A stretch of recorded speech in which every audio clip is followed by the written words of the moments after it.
Okay, welcome everybody to this afternoon's town board work session of Monday, May 12th, 2025. I'm going to ask everybody who can please rise for a pledge of allegiance. I pledge allegiance to the flag of the United States of America, to the republic for which it stands, one nation, under God, indivisible, with liberty and justice for all. We have a number of items on the agenda this afternoon for work session. I'm going to let Deputy Supervisor Lavin start off with a presentation of a Nurses Week proclamation. All right, thank you, Supervisor. I'm going to read this into the record, and if I could have the nurses, the four people that got recognized, I would love if you guys could come up here one more time just so I can recognize it on our YouTube and in the minutes. And I'm going to read this because there's no microphone I can stand next to, so.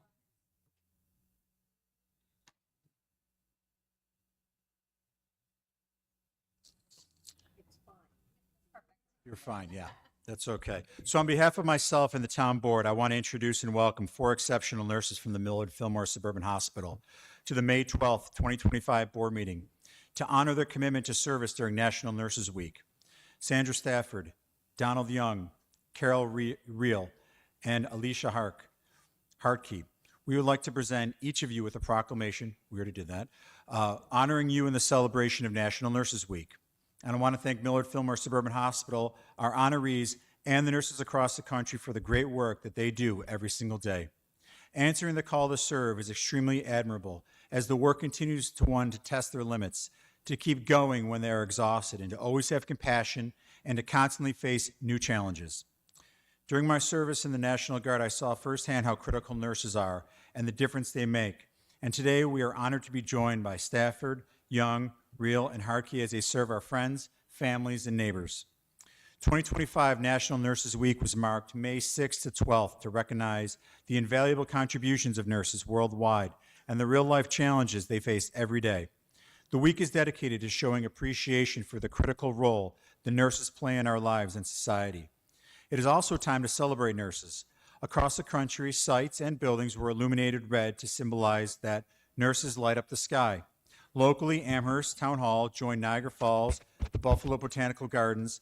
Across the nation, dozens of landmarks took part, including the Rock and Roll Hall of Fame in Cleveland and One World Trade Center, along with the Navy Pier Wheel of Chicago. Amherst is fortunate to have many outstanding nurses in our community. Stafford has been a nurse for 4 decades, working in labor and delivery, credited with being a crucial element in a life-changing moment for so many Western New Yorkers. When asked about Stafford, one patient said they have never seen such good care in any hospital stay I encountered. Stafford is credited with being a problem solver when a patient is struggling with a situation. A dedicated nurse nearing 30 years, Mr. Young, RN, is a charge nurse in the emergency room at Millard Fillmore Suburban Hospital. Those who have been honored to work alongside him reflect on his ability to be extremely dependable. They say he is their go-to, always there to find a solution, answer questions, and to step in to help.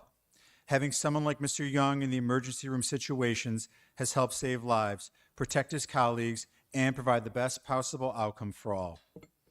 Ms. Reel works for the Millard Fillmore Suburban Operating Rooms and is known for her exceptional clinical skills and is a leader by example, building positive change and demonstrating quality care as a member of the surgical staff. Reel faces a stressful environment with compassion and dedication.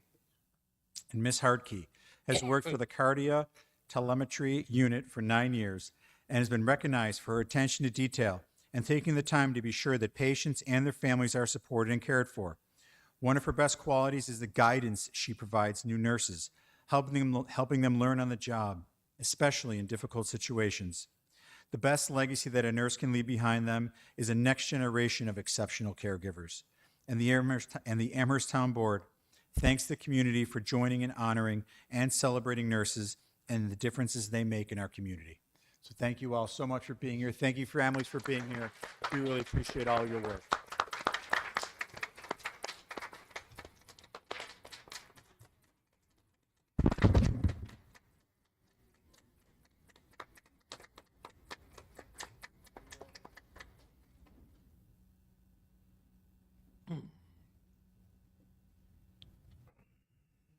The next item on our agenda this afternoon is a presentation of financial statements in a very quick shift.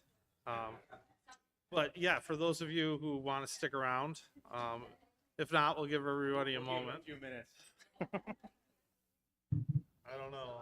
So, Thank you guys. Thank you.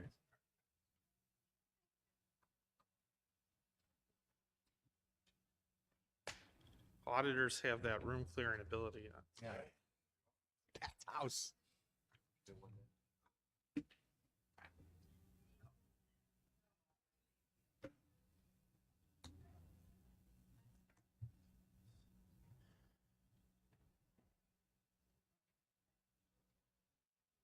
All right.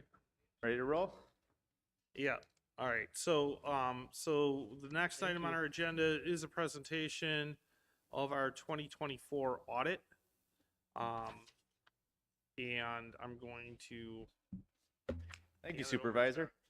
My name is Luke Malecki. I am the engagement partner on your external audit for the year ended December 31st, 2024. We're in the final phases of the audit, just wrapping up one small single audit over at Belmont Shelter tomorrow and waiting on some legal letters. So for all intents and purposes, this is a final presentation. We don't expect the numbers to change, so if they do, we'll let you know. But we are prepared to present this as essentially final. Does this work? Perfect. So just a quick overview of what we provide to the town and the products of our audit. The main reason that we get hired are for the first two bullets, and that's an audit of the financial statements and the single audit. The audit of the financial statements is a series of tests and narratives and all sorts of procedures surrounding the general ledger to determine whether or not the general ledger can produce financial statements that have reasonable assurance that they're without material misstatement. In other words, can the users of the financial statements rely on the numbers as they're presented? So throughout the month of March, we did several hours of testing on the general ledger to determine that we feel that they are free from material misstatement and therefore can offer an unmodified opinion, a clean audit opinion on those numbers.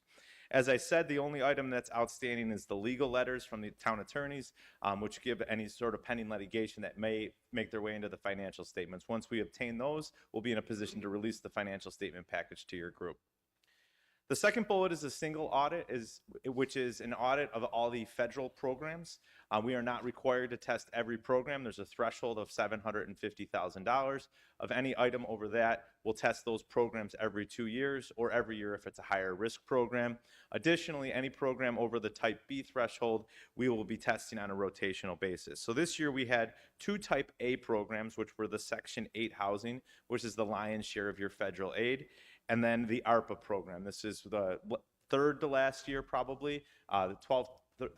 Every dollar must be spent by December 31st, 2026. So this is 2024. So there's this year and then potentially 2 more years that will be exposed to ARPA. And then the last one is a smaller program that we rotated in based on the requirements, and that's for lower moderate rehab. That one is still we're still wrapping it up, but we don't anticipate any issues with that. And the first 2 programs with the ARPA program and the Section 8, we had no federal findings or any best practices to note. So a good job on those departments as well.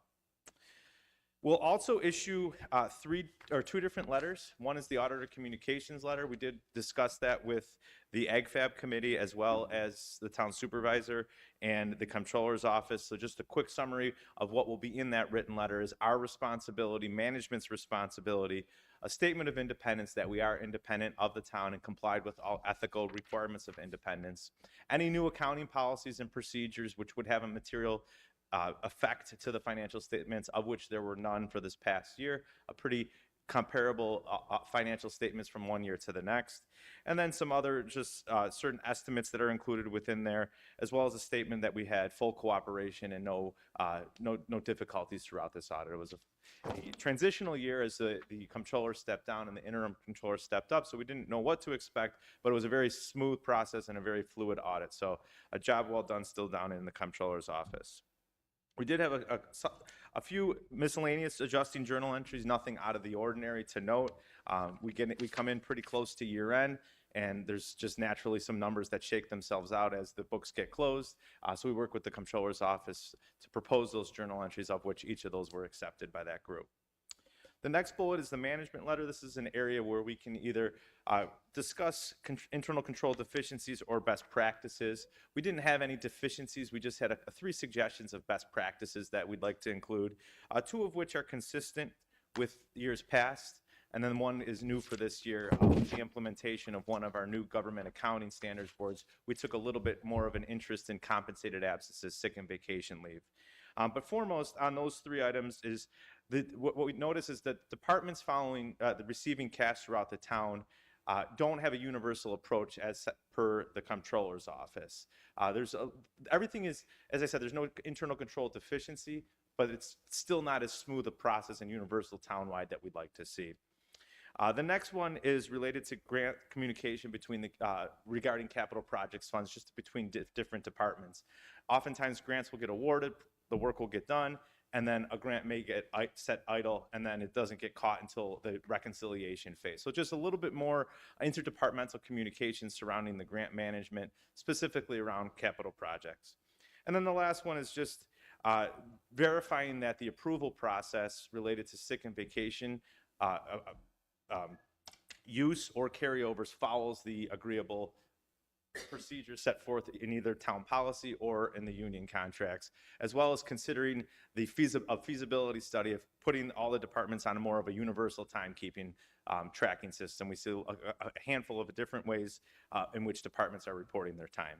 I do emphasize a feasibility study because it is, there's a lot of different types of departments and a lot of different employees within the town, so it may not be a feasible approach, but certainly something to consider and look into. The final bullet there is our departmental reports. We issue 4 financial statements on the cash basis for 4 of your departments, 1 being the justices, the senior center the next, youth and rec is the 3rd, and then tax clerk or town clerk and tax receiver combined as 1 statement on there as well. So that's it for the qualitative. I'll just take you really briefly through a quick summary of the operating, a real 10,000-foot view of the financial results of the operating funds. We eliminate the special grant fund, which houses your Section 8 program, just because that's really a grant-based, and then the capital projects fund, which fluctuates based on capital project activity.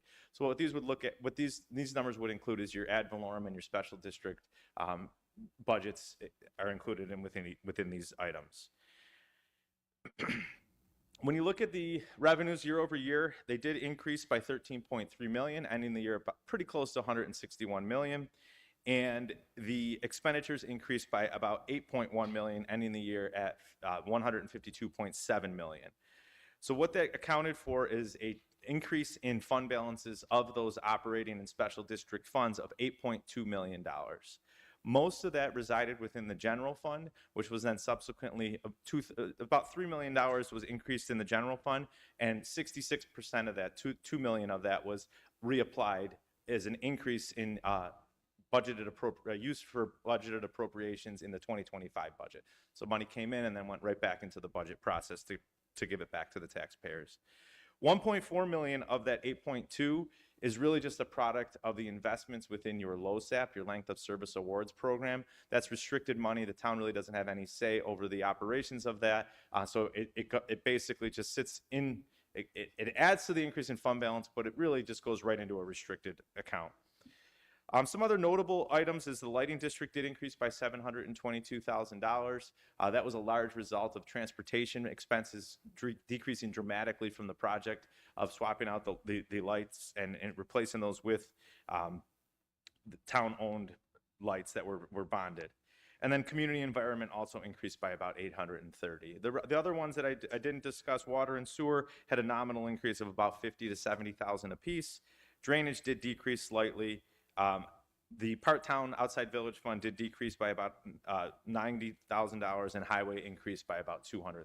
So a pretty good year across the board as far as the financial operations go. So we'll take a quick look into the composition of the revenues and then the composition of the expenditures. As you can see, most of the revenues are driven from real property taxes. That did increase $10.4 million. To end the year at 104.2. That does include pilot items and interest and penalties as well. The second category is your non-property tax items, which really houses your mostly the sales tax. So that one is interesting to note because you can see that benefit from 2020 to 2021, and then again from 21 to 22, and then really emphasized from 22 to 23 has started to level off. We started to see that with a lot of our municipalities that we're working with, that in 24 and now into 25, a lot of that sales tax has started to level off. So those big bumps that we've experienced in the last 3 years haven't been repeating themselves. On a more positive note, the other revenues you'll see there, it went up by, it's a $10.2 million number. That went up by $1.1 million. Within there is a substantial amount from premiums on bands. That money goes into that operating fund and then is subsequently used to reduce the interest payment on that band, as well as a really favorable, a strong favorable year within your actual interest earnings. So both of those items have been able to offset a lot of the interest costs that has been added with some of the debt service. The last revenue I'd wanted to point out is the state and federal aid. That's 7.9 right towards the bottom there. That did increase by about 1.2, and that is what branches from that ARPA discussion that I talked about. So that's the use of the ARPA funds from the COVID years. On the operating expenses, a lot of these expenses stayed very stable year to year. Of that, you'll see is public safety. You'll see a slight uptick in this current year, increased by less than 1% or $400,000. So a real commendable job on holding that line steady. Home and community services did increase by 1.3. That has a lot to do with the flow and the usage of the outside billings within the town, as well as some increases in the inflationary trends with contractual expenses. So strongly unavoidable costs within the home and community services increases. General government support, kind of the backbone of running the town, that actually decreased slightly. So a good job on managing those expenses within the general government support. Debt service did increase by about $4.7 million from last year, but it was part of the kind of the debt plan, and I like to compare it to really what the average cycle or even the highest year would have been, and that would have been in 2021. So when you compare it to 2021, it's really about $2.7 million higher, and what that is a lot of the 2023 issuances, their debt service hit the books in 2024. So again, a lot of part of the capital plan and kind of rotating that debt service plan. But it did increase $2.7 million from the peak of debt service in 2021. But within there is about $1.2 million of lighting debt service, which is offset by a decrease in the transportation expense. So really when you pull out that lighting component and you're looking at kind of the that's just is funding the capital projects, it is only up about 1.5 million from the highest year in the last 5. What you'll also see is transportation increased by about 1.6 million. That was largely fueled by close to $3 million of CHIPS spending and equipment purchases. And all of that those CHIPS expenditures are matched by state aid. So that's a really what we'd call a pass-through. And offsetting that increase in that CHIPS and equipment expenses is the savings in that lighting district. So the next slide will give us what you have in those fund balance categories within your operating funds. Again, this excludes the special grant fund and the capital projects fund. But you have a total fund balance in your operating funds of $72.9 million. That is up from 66.3. The top portion is really just a function of accounting. It's the prepaid. It's not really worth talking about. The second portion, that green area, is your restricted fund balance, which is mostly the LoSAP program, and also some debt service reserve is in there too. The actual change of about $2.2 million is the LoSAP that pushed that one up as well. The red portion is assigned. Within that assignments is that amount that's appropriated for the 2025 budget that I alluded to earlier. That did increase by $2.3 million, and most of that was fueled from a $1.9 million in the use of fund balance in the general fund. The 2024 budget called for a $600,000 use of fund balance. The 2025 budget calls for a $2.5 million use of fund balance. So as I said, of the $3 million that the general fund increased, $2 million went into the 2025 budget. The last portion is what we would consider your unassigned or assigned for specific use, basically your unrestricted fund balances, and that's at $27.5 million, up from $3.7 million. And that gets a little bit more expanded on this slide here, just to show the compliance with the town's policy, which is matter for interpretation, but it says unrestricted fund balance. So what we have commonly used is the unassigned fund balance and the assigned for that fund's purpose as a measure, as a benchmark against that policy. And this past year, you were at 16% of the 2025 budget. The requirement is 10%, as I said. Most of that increase was in the general fund of $3 million. The lighting district did have an increase of $650,000. The part town had an increase of $580, and then the community environments available fund balance increased by $537. Those were the big ones. Specifically looking at your largest fund, which is the general fund. The general fund, as I stated, increased by $3 million, more specifically about $3.1 million. And most of that went into the unassigned fund balance, as you can see, getting up to the 2021 levels of about 14.2, just north of 14 million. The red portion, as we talked about, that's the assigned fund balance, and that did increase by the 1.1, which had the amount in the budget offset by some movements in some of the other assigned fund balance in that financial statement. The last item just kind of gives you the general fund's perspective on what the percentage of use is to subsequent years appropriations. This is a common area to look when you're evaluating the strength of a fund to make sure that there is adequate resources on hand to meet oncoming liabilities that will be coming due. There's really no straight guidance on what the proper level is. Government Finance Officer Association does indicate that having 2 months of fund balance on hand to meet the appropriations that would come due before the tax collections start coming in is adequate. That's about 16.7%. You're at 15.4%, so simultaneously above your town's policy and reaching very close to what that Finance Officers Association recommends. That's what we've prepared as our presentation. Jared is the manager on the job, couldn't be here today, but we are both available for contact and questions throughout the year, or if you had any questions or concerns or comments that you'd like to share now, I am happy to try to answer. Thank you. Okay, questions or comments from the board? Thank you. Thank you. It used to be a pleasure. All right, next item on the agenda is our board meeting items and potential consent agenda.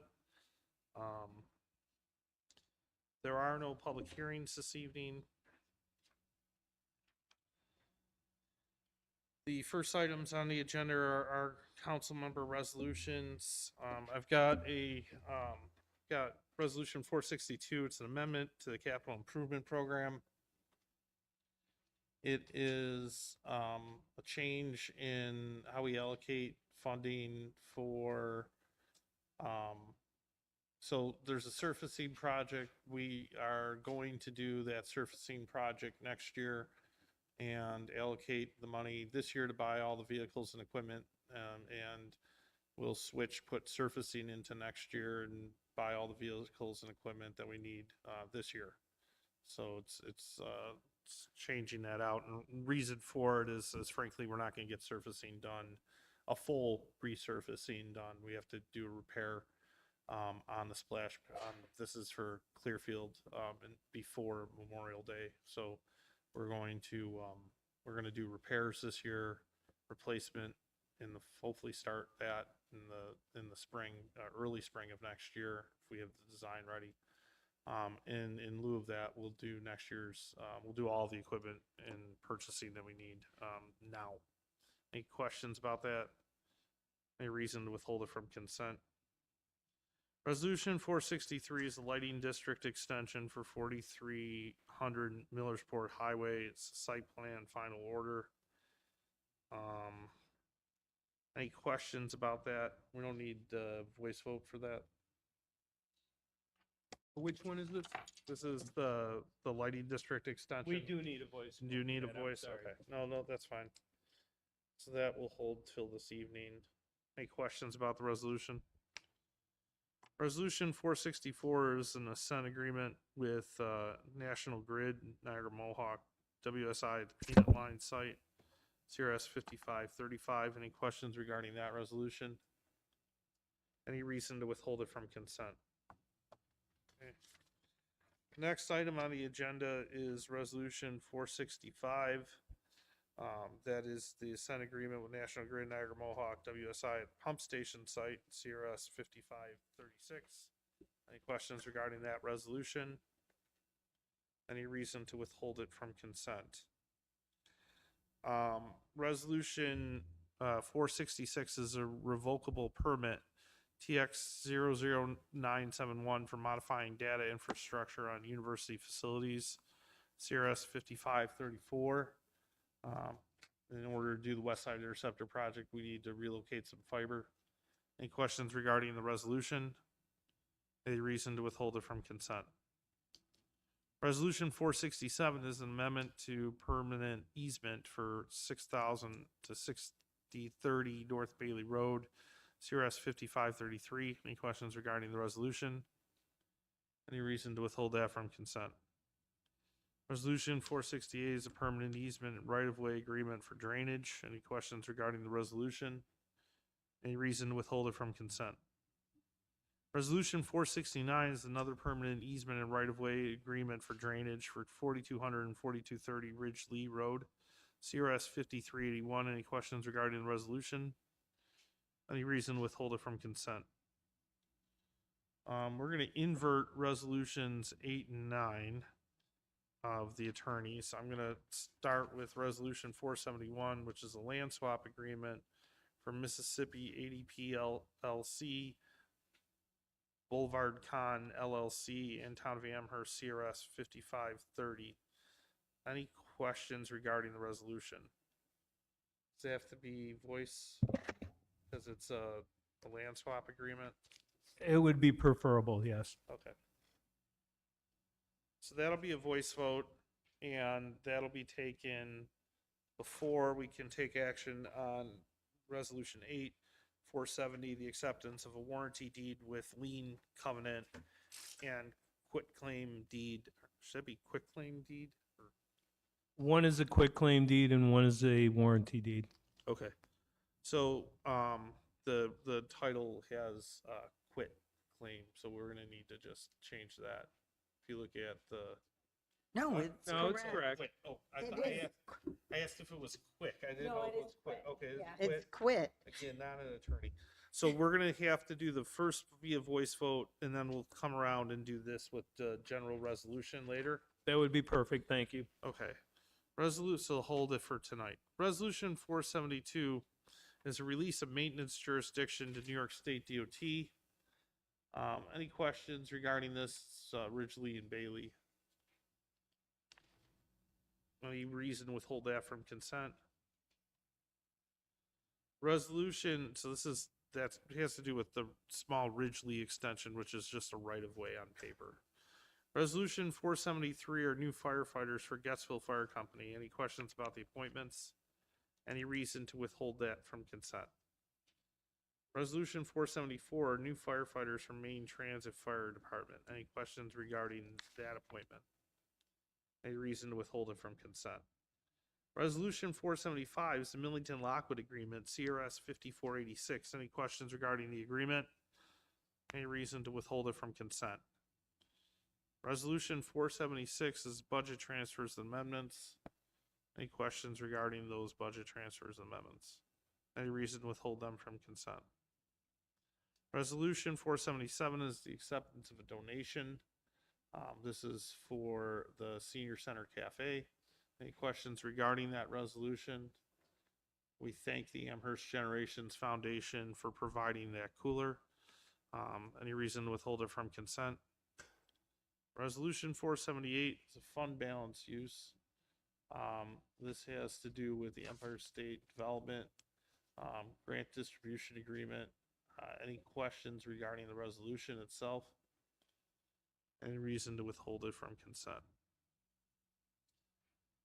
Resolution 479 is an extension of the RFP 202105 for vision coverage, CRS 5476. Any questions regarding the resolution? Any reason to withhold that extension from consent? Resolution 480 is an award of bid 2025017, townwide sprinkler inspections and service, CRS 5491. Any questions regarding the resolution? Any reason to withhold it from consent? Resolution 481 is a partial award of bid 2025013 for pool chemicals, CRS 5493. So we just want to note was a that it Scribner. was a Scribner's error. So it should read 5493. it That's correct. correct. Yep. It was published originally as the other. Any questions regarding the resolution? Any reason to withhold it from consent? Resolution 482 is an awarded bid for a 2025008 truck and heavy equipment parts and repair, CRS 5494, 5495, 5499 through 5506. Any questions regarding the resolution? Any reason to withhold it from consent? Resolution 483 is an approve a piggyback contract for office supplies, CRS 5527. Any questions regarding the resolution? Any reason to withhold it from consent? Resolution 484 is an authorization to sign a grant distribution agreement with Empire State Development, CRS 5496. Any questions regarding that grant distribution agreement? Any reason to withhold it from consent? Resolution 485 is the Casey Road CR 295 pedestrian bicycle improvements Phase 2 resolution rescinding resolution 2024-559 and authorizing the supervisor to sign a revised IMA with the Erie County Town of Amherst job number 2014.048A pin 5764.66 CRS ID 5526. Any questions regarding the resolution?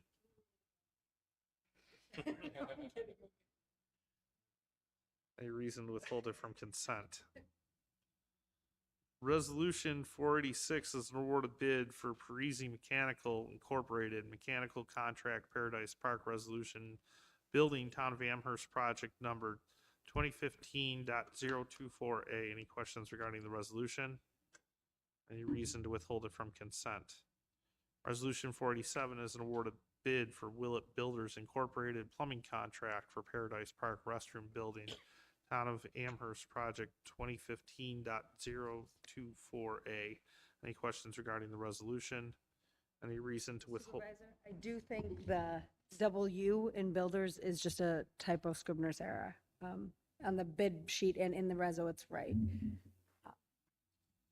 All right, so correcting the Bid sheet. bid sheet, or yeah, correcting correcting the resolution title to read Willett Builders with one U.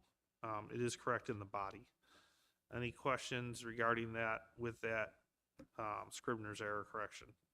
Any reason to withhold it from consent? Resolution 2025-488 is an awarded bid for Goodwin Electric Corporation, electric contract for Paradise Park Restroom Building, Town of Amherst job, or Town of Amherst project number 2015.024A. Any questions regarding that resolution? Any reason to withhold that from consent? Resolution 489 is information technology engineer for the engineering department. Any questions regarding the resolution? Any reason to withhold that appointment from consent? Resolution 490 is a supervising accountant for the comptroller's office. Any questions regarding the appointment? Any reason to withhold it from consent? Resolution 491 is training and travel request for general hazardous materials inspection course. Any questions regarding the resolution? Any reason to withhold it from consent?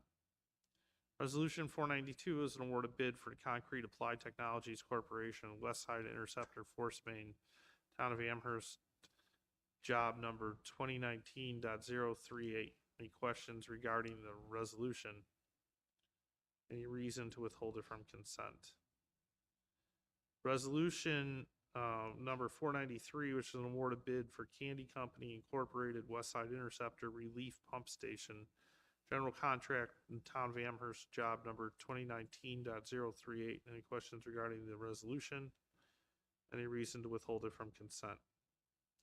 Resolution 494 is an awarded bid for Ferguson Electric Incorporated West Side Interceptor Relief Pump Station, electrical contract for the town of Amherst, job number 2019.038. Any questions regarding the resolution, the award, any reason to withhold it from consent? Resolution 495 is a polling place lease agreement with Clearfield, CRS 5489. Any questions regarding the resolution? Any reason to withhold it from consent? Resolution 496 is a polling place lease agreement for Harlem Road Community Center, CRS 5490. Any questions regarding that lease agreement? Any reason to withhold it from consent? Communication 45 is correspondence from Sean Hopkins Esquire for 2695 Dark Falls Boulevard. I'd like to address this for a minute. This is a property that was remediated by the DEC.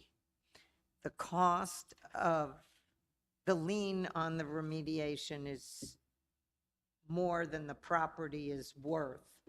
So I think we should support the request in this letter to send a letter supporting the his client's request that's going to the state. We're just saying we support it. It's, I don't have an issue supporting that via letter. Anybody have any reason not to do that via consent? so I'd like the attorney's office to handle it. So, Wait, before on the consent piece, I have a question. sure. Sean, can I ask, based on your letter here, it says general business, but like what, I mean, if we're going to ask the DEC to forgive that or to look past it, what are we really talking about putting there?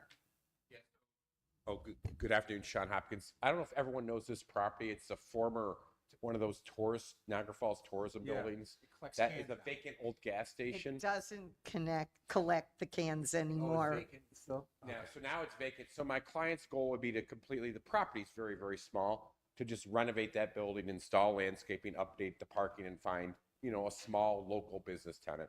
Probably not large enough for a restaurant, certainly wouldn't accommodate a restaurant. I mean, a drive-through. It's a former gas station. Yeah, it's Yes. a former gas station. It was cleaned up under the current ownership's ownership, and I don't know why. It was cleaned up to some degree, but the ultimate judgment that the DEC imposed is $600,000, which is at least twice what the property's worth. And unfortunately, if they don't release that lien, that property will sit there forever. And obviously, it's not good for anyone, including the town's fiscal perspective. And Sean, if we write this letter, what do you think the chances are the DEC actually says? I believe that we can probably get the DEC maybe not to eliminate the lien, but hopefully at least negotiate. I think a letter stating the town is interested in seeing the property redeveloped and that means to an end of redevelopment would include New York State's action on this is appropriate. But I'm going to ask our attorney to ultimately review it. So I don't know if that. I have an refer additional- to attorney with the goal of trying to support redevelopment at the site. Sean, is the lien for the cleanup or is it a penalty in addition to the cleanup costs? It's for the cleanup, penalty, interest, Okay, legal so- fees, et cetera, et cetera. It's been there since 2016. So it's in excess of whatever the state actually exerted for cleanup Yeah, costs? and the current owners there's two people that own it. They're both approximately 90 years old. So if it doesn't get resolved quickly, what's going to happen is they're going to pass away. It's going to go to their estate. Their estate's going to say, we don't want it. And ultimately, it's going to wind up probably back on the town's tax roll, because there's just not going to be anyone to accept ownership. They'll end up in interim. That's why I thought we should just send it to our attorney and let him And that makes sense. I'd be, of course, glad to have come Mr. up Wenger with take a the look at it. appropriate letter and any discussions he needs to have. I mean, I assume the DEC is going to want to extract whatever they can from the sale of the land. I agree with that, Supervisor. So we'll see, but at least I think with a support letter, it increases the likelihood that they would rescind the lien, but more likely it hopefully opens the door to reasonable negotiations. So the action on this would be refer to the town attorney for the purposes of preparing a support letter. Right. Any questions? Any reason not to do that via consent? Thank you. Resolution or communication 46 is a notice of claim for Jennifer Trong versus Town of Amherst. Recommend we refer this to the town attorney. Any reason not to do that via consent? Communication 47 is a notice of claim for Lawrence Hunter versus Town of Amherst Highway Department. Again, recommend we refer this to the town attorney. Any reason not to do that via consent? Communication 48 is a notice of claim for State Farm ASO Gene M. Prosser versus Town of Amherst. Any questions regarding the communication? We'll refer this to the town attorney. That's my recommendation. Any reason not to do that via consent? And communication 49 is a notice of verified petition for Bevel Aqua Development LP versus Town of Amherst and Town of Amherst Zoning Board of Appeals at all. Recommend we refer this to the town attorney as well. Any reason not? Mr. Supervisor, I am going to want to go over this in executive session. Yeah, understood. But any reason not to officially refer to the town attorney via consent? Should it also go to planning? No, it's a lawsuit. First it goes to the attorney. Okay. Any reason not to do that via consent? Resolution 497 is a public improvement permit 3136 sanitary sewer Sawyer's Landing 50 Dodge Road 2005.008C SP 2021-05. Any questions regarding the public improvement permit? Any reason not to approve that via consent? Okay, we do have a couple of executive session items. All it shows up as personnel discussions. There's actually two separate ones. Has to do with salary, and the second has to do with is related to an appointment of an individual. And then I'm going to add a third item here, which is potential litigation settlement proposal. And with that, I'm going to motion to adjourn to executive session. All in favor? All right.